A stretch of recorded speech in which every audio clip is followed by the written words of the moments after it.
मुख्यमंत्री भाई मोहन यादव जी,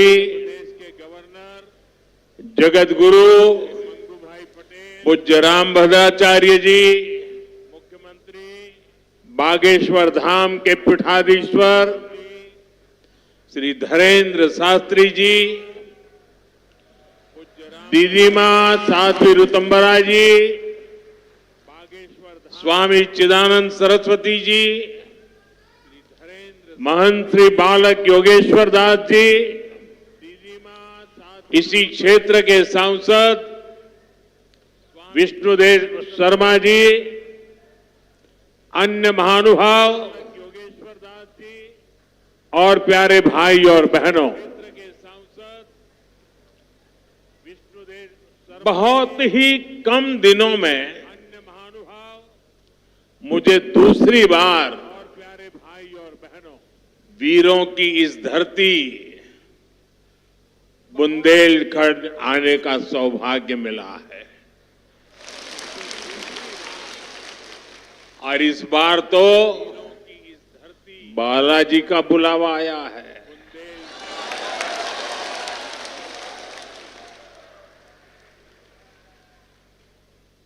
ये हनुमान जी की कृपा है कि आस्था का ये केंद्र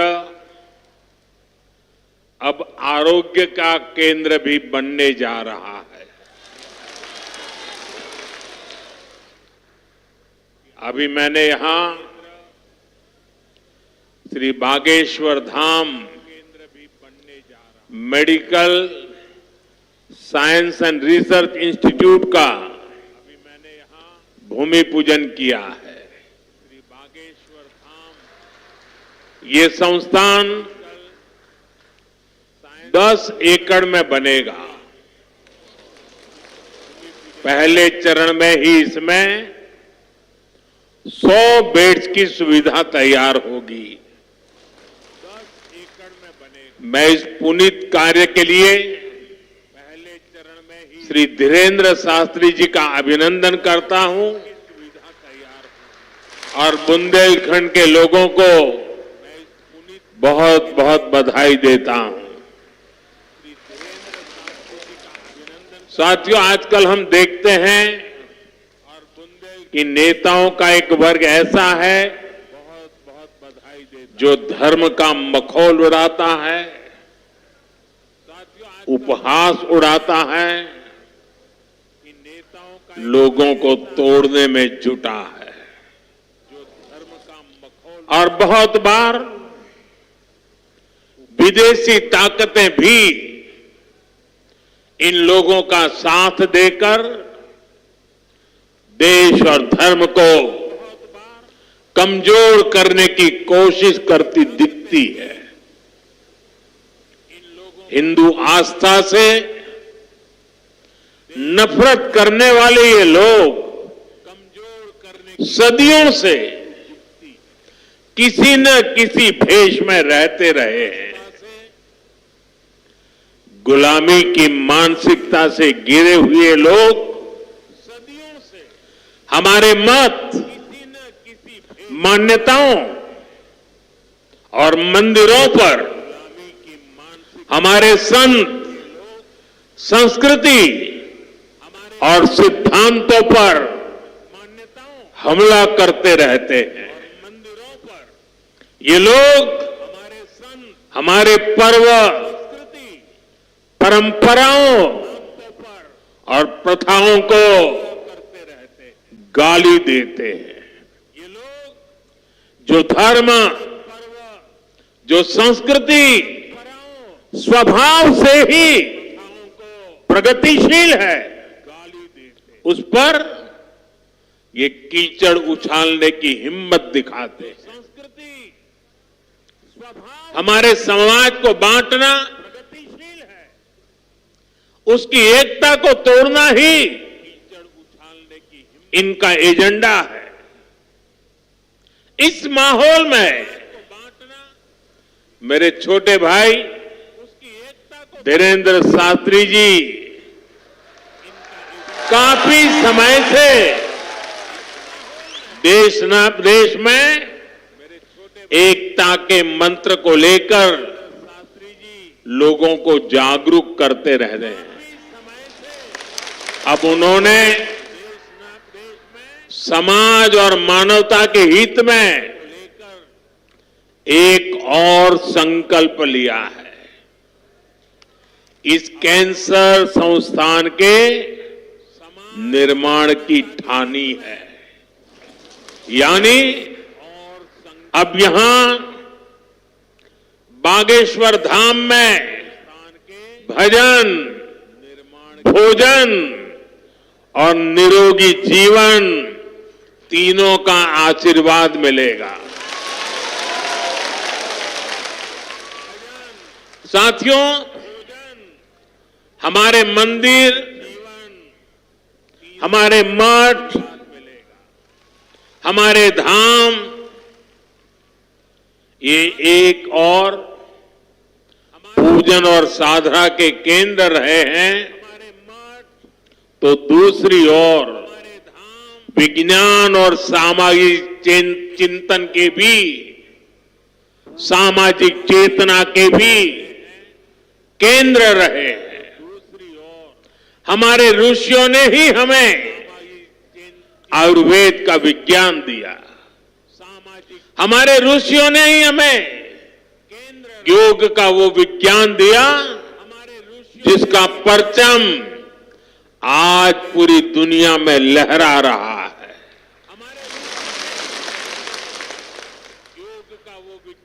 हमारी तो मान्यता ही है, परहित सरिस धर्म नहीं भाई, अर्थात दूसरों की सेवा, दूसरों की पीड़ा का निवारण ही धर्म है।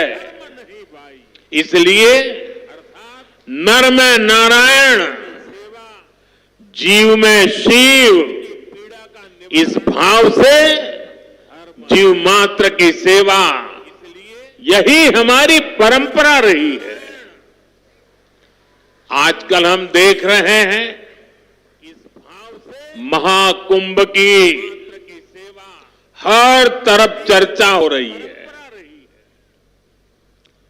महाकुंभ अब पूर्णता की ओर है। अब तक करोड़ों लोग वहां पहुंच चुके हैं। करोड़ों लोगों ने आस्था की डुबकी लगाई है, संतों के दर्शन किए हैं। अगर इस महाकुंभ की तरफ नजर करें तो सहज भाव उड़ जाता है, ये एकता का महाकुंभ है। आने वाली सदियों तक 144 वर्ष के बाद हुआ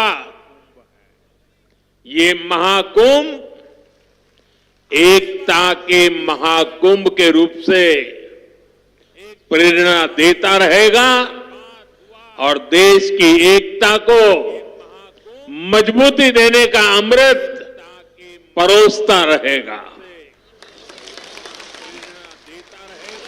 लोग सेवा भाव से लगे हुए, जो भी कुंभ में गया है एकता के दर्शन तो किए ही हैं, लेकिन जिन जिन से मेरा मिलना हुआ है, दो बातें महाकुंभ में गए हुए हर व्यक्ति के मुंह से हिंदुस्तान के कोने कोने में सुनाई देती है। एक, वे जी भर करके स्वच्छता कर्मियों की उनके गुणगान करते हैं। 24 घंटे जिस सेवा भाव से इस एकता के महाकुंभ में स्वच्छता के कार्य को संभाल रहे हैं, मैं आज उन सभी स्वच्छता के साथियों को आदरपूर्वक नमन करता हूं। दूसरी एक विशेषता है जो हमारे देश में बहुत कम सुनने को मिलती है, और इस बार मैं देख रहा हूं एकता के इस महाकुंभ से आए हुए हर यात्री कह रहा है कि इस बार एकता के महाकुंभ में पुलिस कर्मियों ने जो काम किया है, एक साधक की तरह, एक सेवाव्रती की तरह पूरी नम्रता के साथ देश के कोटि कोटि जनों को संभालना, एक सेवाव्रती की तरह इस एकता के महाकुंभ में जिन पुलिस कर्मियों ने देश के लोगों का दिल जीत लिया है, वे भी बधाई के पात्र है। लेकिन भाइयों बहनों, प्रयागराज के इसी महाकुंभ में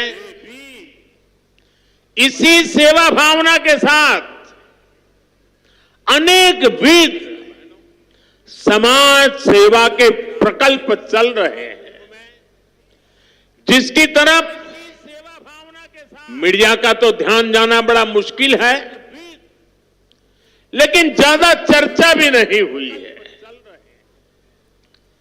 अगर मैं सभी इस सेवा प्रकल्पों की चर्चा करूं तो शायद मेरा अगला कार्यक्रम डिस्टर्ब हो जाएगा, लेकिन